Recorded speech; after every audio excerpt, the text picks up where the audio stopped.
alors aujourd'hui je te retrouve depuis Milano. Ciao de Milano. Bon, j'espère que c'est comme ça qu'on dit. Sinon, on va encore se foutre de moi. Alors, tout de suite pour préciser, non, je n'ai pas un hamster mort sur le coin de la chemise, c'est juste qu'il y a un petit peu de vent, donc ça atténue tout simplement les bruits.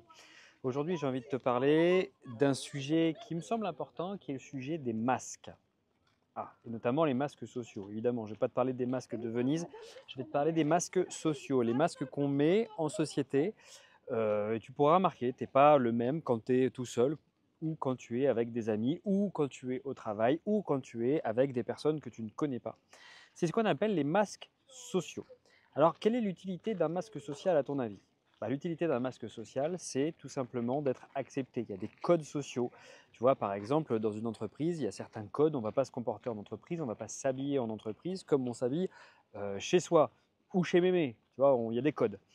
Et tout ça pour dire qu'on met des masques, mais parfois on les met aussi de manière un petit peu involontaire. Et même très souvent, on les met de manière un petit peu involontaire. Pourquoi? Pour être apprécié, pour être aimé, en gros, pour que inconsciemment, on soit reconnu comme faisant partie d'un groupe. Encore une fois, au niveau de la psychologie évolutionniste, ça a une utilité, hein, c'est l'idée de faire cohésion, de faire groupe. Donc on met un masque pour être accepté, aimé, reconnu. Le problème, c'est quand ce masque devient une prison. Qu'est-ce que je veux dire par là? Je veux dire par là que parfois on est victime de son masque.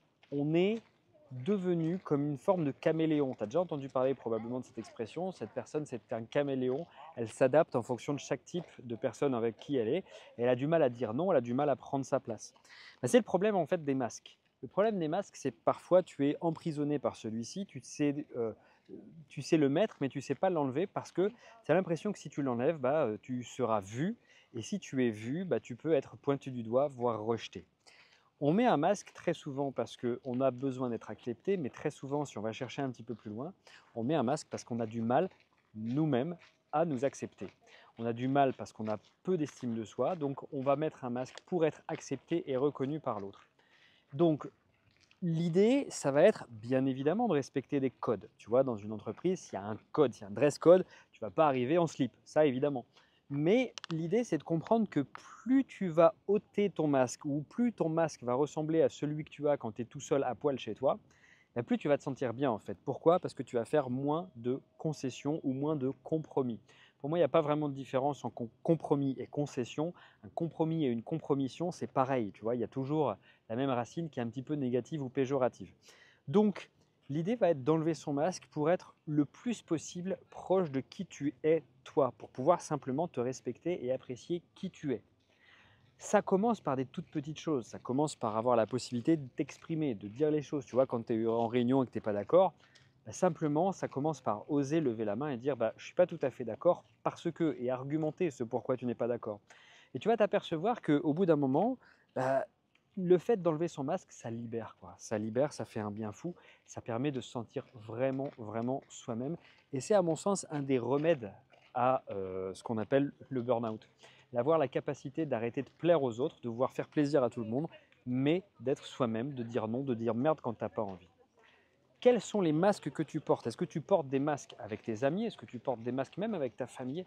Plus tu vas avoir des masques qui sont costauds, plus tu vas avoir du mal à trouver qui tu es, donc à trouver ta personnalité. Pareil, dans le burn-out, tu as plein de gens qui disent « je me suis dépersonnalisé, je ne sais plus qui je suis ». Bon, la question, elle est vraiment à aller creuser en quels sont les masques que je mets, pourquoi je mets ces masques-là et qu'est-ce que je risque si j'enlève mes masques. Ce que tu risques quand tu enlèves tes masques, c'est d'être aimé pour qui tu es.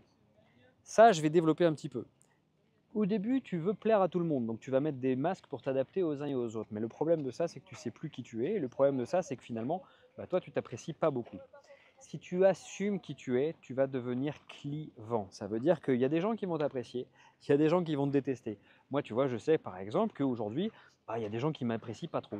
Pourquoi? Parce que j'ai une grande bouche, parce que je parle d'un sujet qu'on appelle le burn-out, mais sans me prendre au sérieux.